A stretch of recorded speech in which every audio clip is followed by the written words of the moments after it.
आप सभी को ऋषि पंचमी की हार्दिक शुभकामनाएं। हमारे सनातन धर्म में ऋषि पंचमी व्रत का विशेष महत्व होता है। ऋषि पंचमी व्रत व्यक्ति को पाप कर्मों से मुक्ति दिलाता है। ऋषि पंचमी व्रत मुख्य रूप से महिलाएं रखती हैं और इस दिन व्रत में सप्त ऋषियों की पूजा की जाती है। जो महिलाएं इस व्रत को रखकर पूजा करती हैं उन्हें अटल सौभाग्य की प्राप्ति होती है। ऋषि पंचमी का दिन किसी देवी देवता के लिए नहीं बल्कि सप्त ऋषियों को समर्पित होता है। भाद्रपद मास के शुक्ल पक्ष की पंचमी तिथि को ऋषि पंचमी के नाम से जाना जाता है। ऋषि पंचमी व्रत 20 सितंबर 2023 बुधवार को रखा जाएगा। ऋषि पंचमी के दिन ऋषि मुनि वशिष्ठ, कश्यप, विश्वामित्र, जमदग्नि, अत्रि, गौतम और भरद्वाज ऋषि की पूजा की जाती है। इनके साथ ही माता अरुंधति की भी पूजा की जाती है। धार्मिक मान्यताओं के अनुसार महिलाओं को रजस्वला में धार्मिक कार्य, घर के कार्य करने की मनाही होती है और इस दौरान अगर गलती से पूजा पाठ की सामग्री को स्पर्श कर ले या फिर ऐसे धर्म कर्म के काम में जाने अनजाने कोई गलती हो जाए तो इस व्रत के प्रभाव से स्त्रियां दोषों से मुक्त हो जाती हैं। ये व्रत मासिक धर्म में हुई गलतियों के प्रायश्चित के रूप में किया जाता है। इस व्रत को चारों वर्णों की महिलाएं करती हैं, यानी ब्राह्मण, क्षत्रिय, वैश्य, शूद्र, इन सभी वर्ग की महिलाएं इस व्रत को करती हैं। कश्यपौत्रे भरद्वाज, विश्वामित्रो या गौतमा, जमदग्नि वसिष्ठश्चा सप्तैति ऋष्या स्मृता, गृह्णत्वद्धर्य मया तत्त्वं तुष्टा भवतु मे सदा। ऋषि पंचमी के दिन इस मंत्र का उच्चारण करना बहुत ही लाभकारी होता है और मंगलमयी होता है। ऋषि पंचमी व्रत के शुभ मुहूर्त की बात की जाए तो इस साल भाद्रपद माह के शुक्ल पक्ष की पंचमी तिथि का प्रारंभ 19 सितंबर 2023 को दोपहर के 1:43 पर होगा और 20 सितंबर 2023 को दोपहर 2:16 पर समाप्त होगा। इसलिए उदया तिथि के अनुसार साल 2023 में 20 सितंबर 2023 को ऋषि पंचमी का व्रत रखा जाएगा। पूजा का शुभ मुहूर्त की बात की जाए तो ऋषि पंचमी के दिन पूजा का शुभ मुहूर्त होगा सुबह 11:01 से दोपहर के 1:28 तक। इस दौरान सप्तऋषियों की पूजा अर्चना करने से शुभ फलों की प्राप्ति होती है। ऋषि पंचमी के दिन महिलाओं को सुबह सूर्योदय से पूर्व उठना चाहिए। इसके बाद स्नान करना चाहिए और साफ स्वच्छ वस्त्र पहनना चाहिए। घर के मंदिर को साफ करना चाहिए और इसके बाद एक छोटी चौकी पर लाल या पीला कपड़ा बिछाकर चौकी पर सप्तऋषियों और अपने गुरु की तस्वीर स्थापित करना चाहिए। इसके बाद सप्तऋषियों को फल, फूल, धूप, दीप और पंचामृत अर्पित करना चाहिए। उनकी श्रद्धापूर्वक आरती उतारें और उनका आशीर्वाद लें। इस व्रत में कथा का विशेष महत्व होता है, तो आइए अब आप सुनिए ऋषि पंचमी व्रत की कथा। पौराणिक कथा के अनुसार एक समय राजा सिताश्रव धर्म और अर्थ जानने की इच्छा से ब्रह्मा जी के समीप गए और उनके चरण कमलों में शीश नवाकर बोले, हे आदिदेव, आप समस्त धर्मों के प्रवर्तक और गूढ़ धर्मों के जानने वाले हो।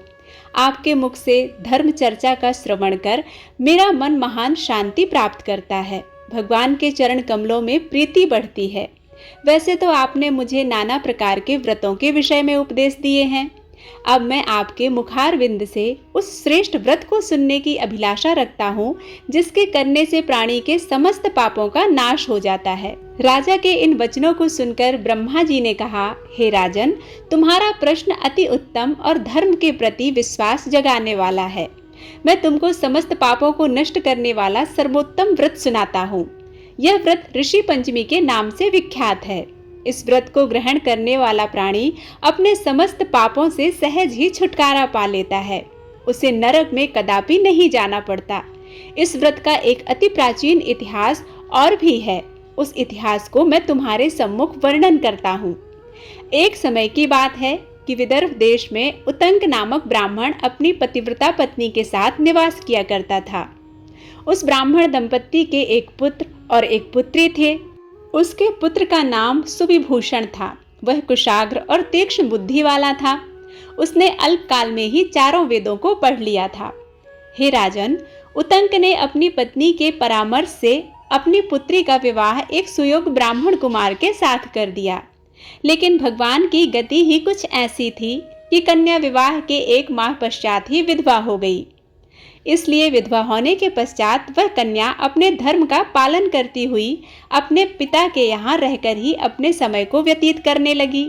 विधवा कन्या के दुख से दुखी होकर उतंग अपने घर बार को अपने पुत्र को सौंपकर अपनी स्त्री और कन्या को लेकर गंगा जी के किनारे चला गया और वहां आश्रम बनाकर वेदों का पठन पाठन करने लगा। उसके पास कुछ ब्राह्मण भी वेद पढ़ने के लिए आया करते थे। कन्या भी अपने धर्म का पालन करती हुई अपना समय व्यतीत कर रही थी। वह नित्य प्रति मन लगाकर माता पिता की सेवा करती थी। एक दिन समस्त कार्यों से थककर वह एक शिला पर आराम करने के लिए लेट गई। थकान के कारण उसको अपने शरीर की सुध भी नहीं रही। भगवान की गति से अर्धरात्रि के समय अचानक उसके शरीर में कीड़े उत्पन्न हो गए। शिष्यों ने जब उस कन्या के शरीर पर कीड़ों को देखा तो उन्होंने जाकर अपनी गुरु पत्नी को बताया।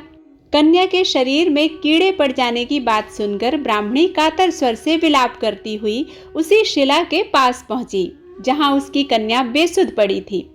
उसके शरीर पर कीड़ों को देखकर वह बहुत दुखी हुई और विलाप करते करते वह ब्राह्मणी अचेत हो गई। जब उसे होश आया, चेतना आई, तो उसने सोती हुई कन्या को गोद में उठाया और अपने पति उतंक के सामने ले जाकर रख दिया। कन्या की दशा को देखते हुए ब्राह्मणी ने अपने पति से कहा, हे स्वामी, आप कृपा करके मुझे यह बताएं कि मेरी इस साध्वी कन्या की दुर्दशा किस दुष्कर्म के कारण हुई है। अपनी भार्या की बातों को सुनकर उतंग मुनि थोड़ी देर के लिए शांत होकर हृदय में भगवान का ध्यान करने लगे और उन्होंने अपनी ज्ञान शक्ति के द्वारा कन्या के पूर्व जन्म के समस्त वृत्तांत को जान लिया। तब वे अपने नेत्रों को खोलकर बोले, हे प्रिय, यह कन्या अपने पहले जन्म में एक ब्राह्मणी थी। उस समय इसने रजस्वला होते हुए भी एक समय घर के घड़े आदि बर्तनों को छू लिया था। उसी पाप के कारण इसके शरीर में कीड़े पड़ गए हैं। इसने शुद्ध होने के बाद अपनी सखियों के साथ ऋषि पंचमी व्रत को देखकर भी उसका आदर नहीं किया था। व्रत के दर्शन के प्रभाव से तो इस जन्म में उसको उत्तम ब्राह्मण कुल तो प्राप्त हुआ, परंतु उस व्रत का तिरस्कार करने के कारण इसके शरीर में कीड़े पड़ गए हैं। मुनि के वचनों को सुनकर सुशीला बोली, हे स्वामी, जिस व्रत के दर्शन मात्र से आपके समान ब्रह्म तेजोमय उत्तम कुल में इसको जन्म प्राप्त हुआ है और जिसका तिरस्कार करने से शरीर कीड़ों से भर गया है, उस महान आश्चर्यजनक व्रत को आप कृपा करके मुझे सुनाइए। उतंक प्रसन्न होकर बोले, हे सुशीले, वह व्रत समस्त व्रतों में उत्तम है। इसके प्रभाव से समस्त पाप नष्ट हो जाते हैं। इस व्रत को धारण करने वाला निश्चय ही दैहिक, दैविक और भौतिक तीनों प्रकार के कष्टों से मुक्त हो जाता है। व्रत को धारण करके स्त्रियां सौभाग्य को प्राप्त करती हैं। यह महान व्रत भादो मास के शुक्ल पक्ष में पंचमी को होता है। इस व्रत के प्रभाव से उसे अपने पूर्व जन्म का स्मरण रहता है। उतंग मुनि बोले, धर्मशास्त्रों की मान्यता है कि रजस्वला स्त्री पहले दिन चांडालनी और दूसरे दिन ब्रह्मघातनी और तीसरे दिन धोबिन के समान अपवित्र होती है। वह चौथे दिन स्नान करके शुद्ध होती है। यदि वह शुद्ध मन से अब भी ऋषि पंचमी का व्रत करे तो उसके सारे दुख दूर हो जाएंगे और अगले जन्म में अटल सौभाग्य प्राप्त करेगी। पिता की आज्ञा से पुत्री ने विधि पूर्वक ऋषि पंचमी का व्रत और पूजन किया। इस व्रत के प्रभाव से वह सारे दुखों से मुक्त हो गई और अगले जन्म में उसे अटल सौभाग्य सहित अक्षय सुखों की प्राप्ति हुई। ऋषि पंचमी व्रत की दूसरी पौराणिक कथा भविष्योत्तर पुराण से ली गई है। इस कथा के अनुसार युधिष्ठिर ने प्रश्न किया, हे देवेश, मैंने आपके श्रीमुख से अनेकों व्रतों का श्रवण किया है। अब आप कृपा करके पापों को नष्ट करने वाला कोई उत्तम व्रत सुनाइए। राजा के इन वचनों को सुनकर भगवान श्री कृष्ण जी बोले, हे राजेंद्र, अब मैं तुमको ऋषि पंचमी का उत्तम व्रत सुनाता हूँ, जिसको धारण करने से स्त्री समस्त पापों से छुटकारा प्राप्त कर लेती है। हे राजन, पूर्व समय में वृत्तासुर का वध करने के कारण इंद्र के उस पाप को 4 स्थानों में बांट दिया। पहला अग्नि की ज्वाला में, दूसरा नदियों के बरसाती जल में, तीसरा पर्वतों में और चौथा स्त्री के रज में। उस रजस्वला धर्म में जाने अनजाने उससे जो भी पाप हो जाते हैं, उनकी शुद्धि के लिए ऋषि पंचमी व्रत करना उत्तम होता है। यह व्रत समान रूप से चारों वर्णों की स्त्रियों को करना चाहिए। इसी विषय में एक प्राचीन कथा का वर्णन करता हूँ, तुम उसे ध्यान पूर्वक श्रवण करना। सतयुग में विदर्भ नगरी में स्वेनजित नामक राजा हुए। वे प्रजा का पुत्रवत पालन करते थे। उनके आचरण ऋषि के समान थे। उनके राज्य में समस्त वेदों का ज्ञाता, समस्त जीवों का उपकार वाला सुमित्र नामक एक कृषक ब्राह्मण निवास करता था। उनकी स्त्री जयश्री पतिव्रता थी। ब्राह्मण के अनेक नौकर चाकर भी थे। एक समय वर्षा काल में जब वह साध्वी खेतों में काम में लगी हुई थी, तब वह रजस्वला हो गई। हे राजन, उसे अपने रजस्वला होने का भास हो गया, किंतु फिर भी वह घर गृहस्थी के कामों में लगी रही। कुछ समय के पश्चात दोनों स्त्री पुरुष अपनी अपनी आयु भोग कर मृत्यु को प्राप्त हुए। जयश्री अपनी ऋतु दोष के कारण कुतिया बनी और सुमित को रजस्वला स्त्री के संपर्क में रहने के कारण बैल की योनि प्राप्त हुई। क्योंकि ऋतु दोष के अतिरिक्त इन दोनों का और कोई अपराध नहीं था, इस कारण इन दोनों को अपने पूर्व जन्म का समस्त विवरण याद रहा। वे दोनों कुतिया और बैल के रूप में रहकर अपने पुत्र सुमित के यहाँ पलने लगे। सुमित धर्मात्मा था और अतिथियों का पूर्ण सत्कार किया करता था। अपने पिता के श्राद्ध के दिन उसने अपने घर ब्राह्मण को भोजन के लिए बुलाया और नाना प्रकार के भोजन बनवाए। उसकी स्त्री किसी काम से बाहर गई हुई थी कि एक सर्प ने आकर उसकी रसोई के बर्तन में विष उड़ेल दिया। सुमित की मां कुतिया के रूप में बैठी हुई यह सब देख रही थी, इसलिए उसने अपने पुत्र को ब्रह्म हत्या के पाप से बचाने की इच्छा से उस बर्तन को स्पर्श कर लिया। सुमित की पत्नी से कुतिया का यह कृत्य सहा न गया और उसने एक जलती लकड़ी कुतिया को मार दी। वह प्रतिदिन रसोई में जो जूठन आदि शेष रहती थी उस कुतिया के सामने डाल दिया करती थी, किंतु उस दिन से क्रोध के कारण वह भी उसे नहीं देती थी। तब रात्रि के समय भूख से व्याकुल होकर वह कुतिया अपने पूर्व पति के पास आकर बोली, हे नाथ, आज मैं भूख से मरी जा रही हूँ। वैसे तो रोज ही मेरा पुत्र खाने को देता था, मगर आज उसने कुछ नहीं दिया। मैंने सांप के विष वाले खीर के बर्तन को ब्रह्म हत्या के भय से छूकर भ्रष्ट कर दिया था। इस कारण बहू ने मारा और खाने को कुछ भी नहीं दिया।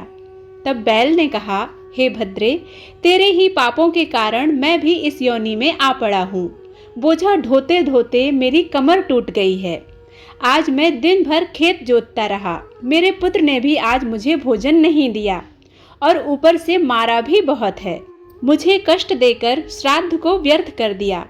अपने पिता और माता की इन बातों को उसके पुत्र सुमित ने सुन लिया।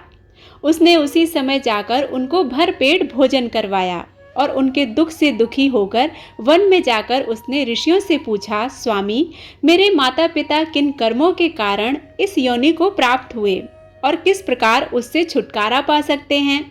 सुमित के उन वचनों को श्रवण कर सर्वतपा नामक महर्षि दया करके बोले, पूर्व जन्म में तुम्हारी माता ने अपनी अज्ञानतावश रजस्वला होते हुए भी घर गृहस्थी की समस्त वस्तुओं को स्पर्श किया था और तुम्हारे पिता ने उसको स्पर्श किया था। इसी कारण वे कुतिया और बैल की योनि प्राप्त हुए हैं। तुम इनकी मुक्ति के लिए ऋषि पंचमी का व्रत धारण करो। श्री कृष्ण जी बोले, हे राजन, महर्षि सर्वतपा के इन वचनों का श्रवण करके सुमित अपने घर लौट आया और ऋषि पंचमी का दिन आने पर उसने अपनी स्त्री सहित इस व्रत को धारण किया। उसके पुण्य अपने माता पिता को दिए। व्रत के प्रभाव से उसके माता पिता दोनों ही पशुओं की योनि से मुक्त हो गए और स्वर्ग को चले गए। जो स्त्री इस व्रत को धारण करती है वह समस्त सुखों को भोगकर अंत में स्वर्ग को जाती है। बोलो सप्त ऋषियों की जय, अरुंधति माता की जय। उम्मीद है वीडियो में दी गई जानकारी और यह व्रत कथा आप सभी को पसंद आई होगी। यदि पसंद आती है तो वीडियो को लाइक करके चैनल को सब्सक्राइब करना बिल्कुल मत भूलिएगा। बेल बटन प्रेस कीजिए ताकि नए वीडियोस आप तक रोज पहुंच सकें। मिलती हूँ एक नई कथा के साथ, तब तक के लिए ओम नमः शिवाय।